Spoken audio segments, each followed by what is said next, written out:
Yeah, people are like, oh, it's like a fashion statement. It's definitely not a fashion statement. Yeah, it's like so I don't die. And I know every time we shoot, these got all blue light. Yeah. So I know that if we sit here or stand here for like half an hour, 40 minutes, you'll suddenly feel something different. Really? Yeah. Wow.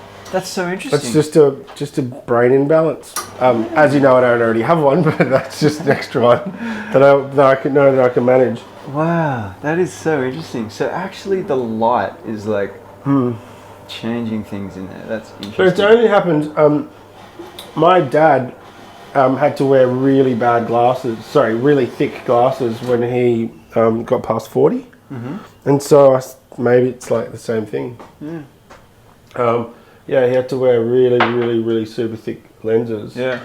So when you went through all of that and you learnt about all this shit, was there stuff that you think that people could, like, knowledge that you could pass on to others? Like, is there learnings from it? You know, something that I can use to improve my life, for example? Migraines are to do, migraines. I think just, can I tell you what I did learn? Yeah. And I think what I've learnt to be able to pass on, and this is pretty, like, it's pretty close to me.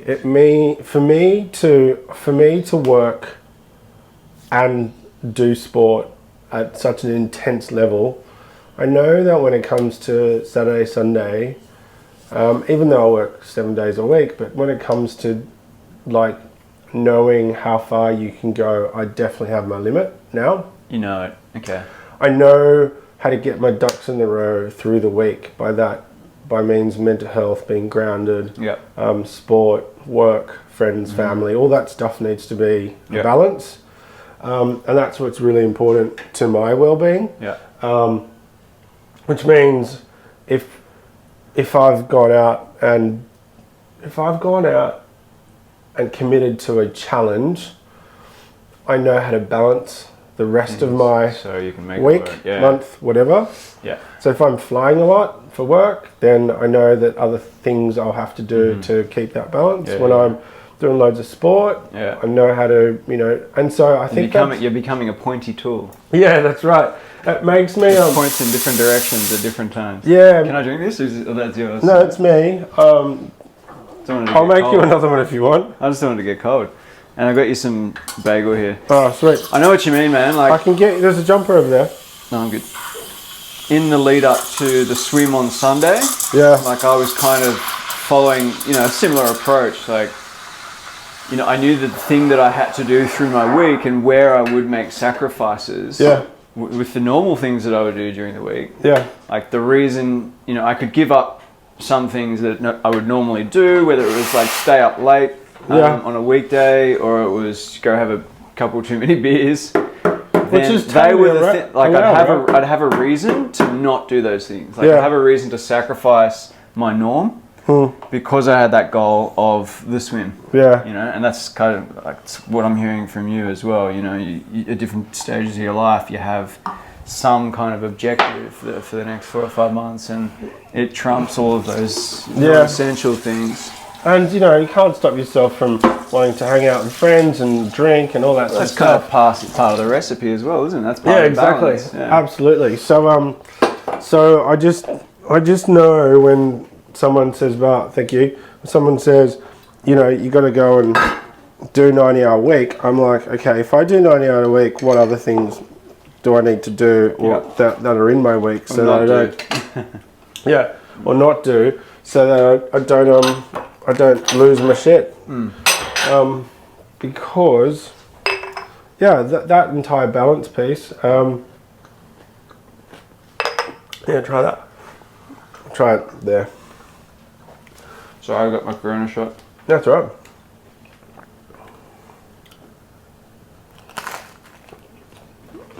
Oh, it's soy. It works with... Oh, it's soy, is it? Yeah, it works well with milk. That one. It's good, isn't it? Yeah. I haven't had soy for a while, actually. Nice. So yeah, man. It's interesting. Blue light, loads of blue light. Please stop it, which means I don't get as fatigued. Which means I don't get migraines. But I've not had one for a long time now because I have been managing my stuff. Balance, yeah. Yeah, very cool. So, what did you think of that? I gotta give some break between the food and the coffee. I'll like, digest this and then I'll have a little sip. But it kind of is that the kind of coffee that you would serve as like black only? You can go black. Yeah. You can go long black. You can go espresso. It's profiled and roasted for an espresso. On black. I quite like soy with my coffee. Quite a versatile bean or profile, but the way I've roasted it is specific for an espresso. So I guess next question is like, what kind of taste do you like in your coffee? I'm really mood dependent, hey. Yeah, interesting. Like, if it's there'll be certain times, a lot more in winter. I'll go for the long black. You know, early in the morning, like maybe a little bit after exercise. But there'll also be times in winter where I just want that creaminess, you know, and I just want some like a little bit of energy to go with it. And do you loaded question? Do you use coffee to get out of bed to smash an extra couple of K, or do you do it for the taste? Like, what is that? Yeah, functionally, when do I use coffee? I definitely on Friday mornings before Fluoro Friday, I'll brew a little espresso before I go, and just have that, and that kind of gets my whole system waking up a bit. Yeah. And then on the walk over from Brunchy to Bondi, my mind's a little bit more active, and I can start to ideate, what I'm going to kick the session off with. But like when it comes functionally with exercise, like this morning, I had a little espresso. Yeah, you did, nice. Already started, nice. Yeah, before the run, because I've learned it helps. And apparently, science says so as well for exercise. So, now let's talk about taste. What are you into with taste? Like when it comes to coffee, did you know? Well, specialty coffee is all about taste.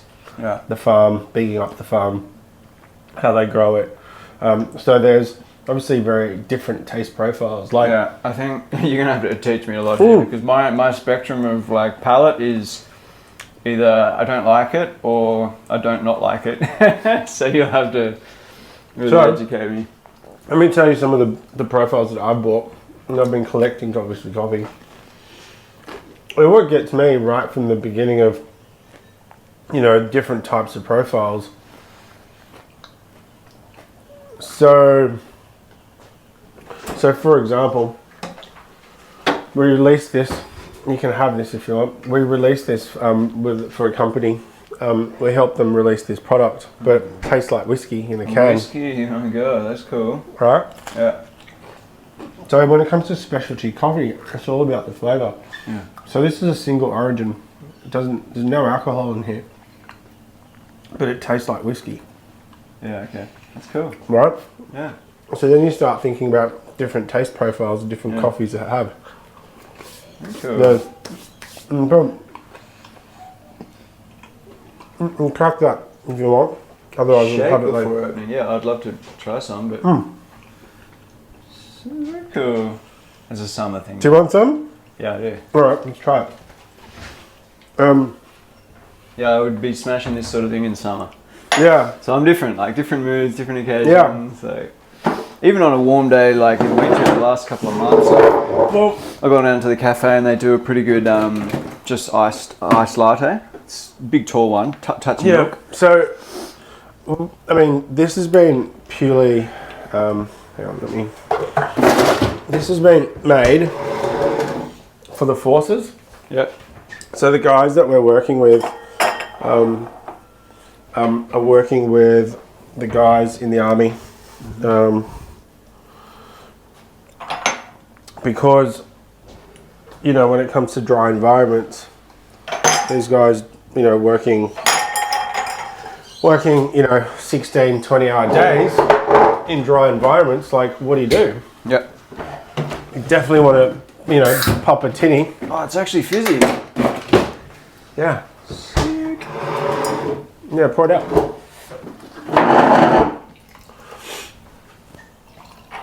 fizz, not much. We're gonna get jacked. Oh yeah.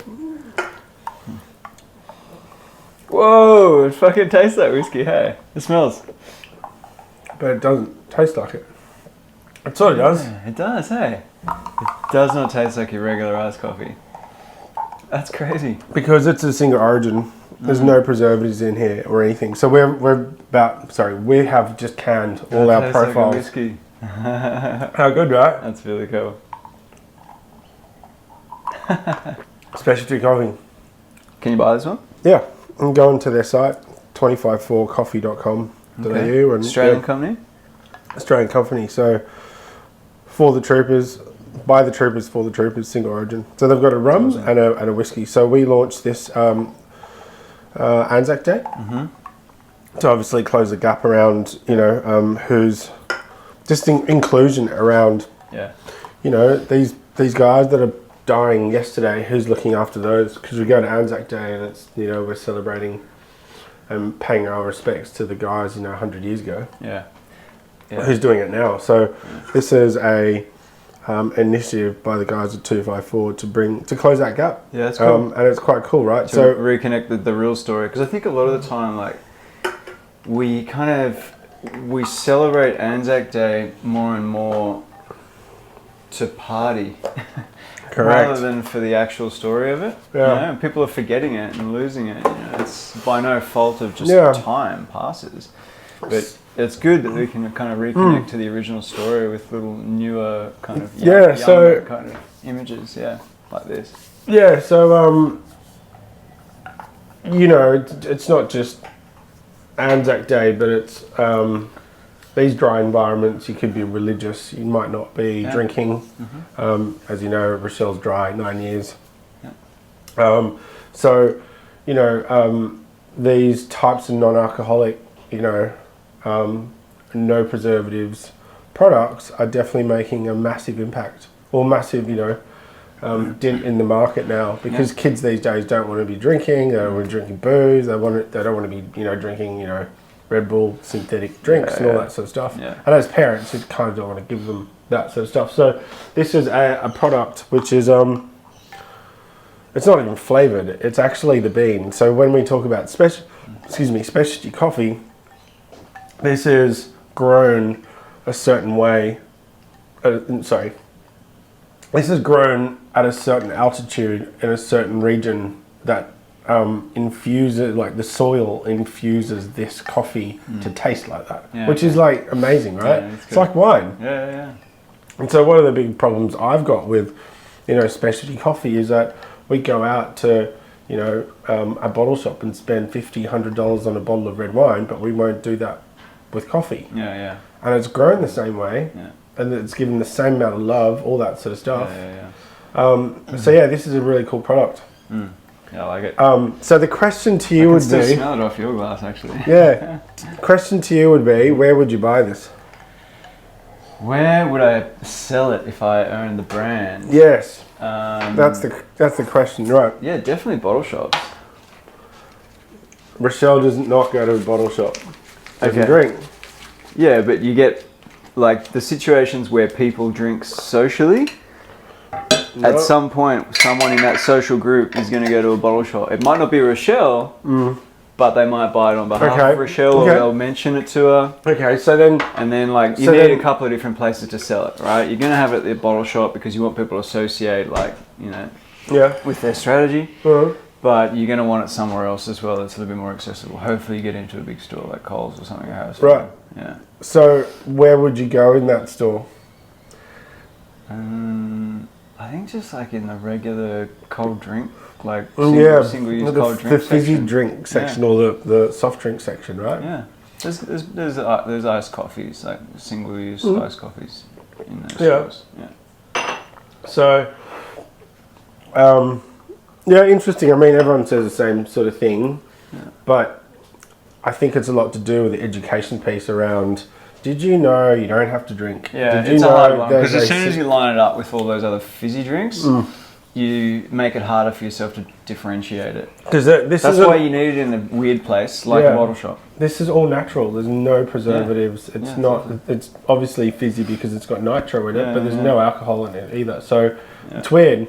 This could be taste like alcohol, but it's not. Yeah. So do you put it next to the alcohol, no alcohol section, or do you put it in the fizzy drink section? Yeah, it's a tricky one. And then this is the test would be, okay, we'll put them in both and see where people want to go and find them. Yeah. And then, we're still in testing at the moment. Yeah, it's a tricky one, hey, because you might put them in two different places, see the results. You get way better rates of sale in just the regular Coles store. But you're trying to do two things when you have a brand like that. You're trying to make money, but you're also trying to make money in the future, which means telling the right story about the product. Yeah. Because that's the thing that's going to be sustaining. Correct. If you don't have it in the bottle shop, you're no longer telling the story. Yeah, exactly. Right? Because people are just mindlessly grabbing it. Yeah, exactly. They're not going like, whoa, this is different. I have to pay attention to it because this is a change in the patterns I'm normally seeing. Yeah, exactly. I'll read the story. Now I'll go there 100%. When I want to grab it. Yeah. So there's a huge educational piece for the patrons and the staff in a bottle shop, in a supermarket, to be able to go, okay, this is a whole new market, a whole new category that you would have never have seen. Yeah, next to the Red Bulls in the bottle shop. But because it is what it is, we almost have to put it next to a Red Bull. But they're not even a Red Bull. We're competing with a Red Bull. Yeah. I mean, a Red Bull's price point is $2.70. Yeah. This is on the verge of like $8. Yeah. Yeah. Well, I mean, ideally you'd have its own stand in the bottle shop. But it doesn't have anything else next to it. But so back to work within the confines of the system. Back to taste. Right. Let me just give you the chart of taste. Yeah. Please. When you go into like a fine dining restaurant or a restaurant, you want to finish a meal and you want to pair with something, right? Yeah. So if you finish a meal with something sweet, you want to finish off with a paired coffee right at the end. So the spectrum is fruit forward, acidity, chocolate, honey, and then there's like a range of flowers like elderflower, and you've got jasmine and stuff like that. And then the other side, so the chocolate, and then the other side, when I say fruit, you think like cherries and blueberries, and then you move into wine, and then you move into kind of peanuts and stuff like that. So if you look at the coffee spectrum, it's huge. Yeah. They reckon that coffee has more flavor, and I don't remember the number, but it's something like thousands upon thousands of different profiles and flavors that you can get out of coffee based on where it's grown, the type of varietal that they grow, but also how they process it. Yeah. So, are you a savory type of guy? Yeah. Or are you a sweet type of guy? I'm more savory for sure. So like cheese. Yeah. Cheese savory, or like pate, like. Tell me some of the favorite fruits or favorite foods that you like. Yeah, I think just everything you'd normally categorize as savory, and cheese, pate, they're savory for sure. Mm-hmm. Yeah. What about fruit? Like one in every 4 or 5 times when I go to a restaurant, will I get dessert as well? Yeah. What's that dessert? It's usually tiramisu. Nice. Yeah, nice. Coffee flavored. That's why we're friends. Yeah. Or a limoncello with an espresso. Yeah. That is where it's at. That shit tastes amazing. So far out. All of it. Or espresso, tiramisu, and limoncello all in one. Yeah, half limoncello, half espresso. Or you can combine the two in the one glass, and that is phenomenal. Far out. That's probably your profile. It's from Colombia. Yeah. It's a single origin. It's quite. Because what I'm thinking is, our Ethiopian is too full body. Like it tastes like Grenache. Our Dominican Republic is like a chocolate bomb. And it just tastes amazing. Like it's just full of chocolate. It's like biting into a dark chocolate kind of, but it's not sweet. Then our red Barty is from Ethiopia, and it's a Guji, and it's really strong. Oh, what kind of strength can you manage? A medium, super strong, no strong? Usually when something gets too bitter, I'll stop tasting. Right. Past a certain bitterness level. Yeah, right. I'll just be like, oh, it's just bitter. I can't taste anything. Yeah. You know? So then you'd like more sweet. Maybe sweet coffees. Actually, I tell you what. So then we've got the red Barty is super strong, very fruity. It's like bubblegum basically. Can we do a long black of something? Yeah. So I'm getting there. Yeah. So then the other one is the Guji, which is the red Barty. Then we have obviously the pink. We've got the chocolate we've talked about. We've got the green Barty, which is the one that you love because it's quite versatile. Yeah. And the other one is the black Barty, which is from Ethiopia as well, but it's a very beautiful, clean coffee. Mm-hmm. Like it's not sweet, it's not chocolatey, it's just beautiful and velvety type of coffee, which I think you'd be more suited to because of obviously the way you make it, and it's a beautiful espresso. The way you could make it on your Bialetti. Yeah. Now I've got a Dialetti, which is the double spout. The Dialetti, and it's like blueberries, but it's just a beautiful coffee. Yeah. Okay. So there's that. What else have I got? I've got a whole bunch of stuff that I haven't profiled, and I'm just sort of keeping back for just trying to work out whether we're going to launch in the store or not. I've always been like a red. Blue, you've tasted, you like that. The caffeine free. We've got the chocolate, and we've got the red. The black on black is probably my preference for you, just purely because I just know that it's an in-between really good drink, and I know it'll work well in espresso. Okay. But let's just go upstairs and have a look. I'll show you some beans.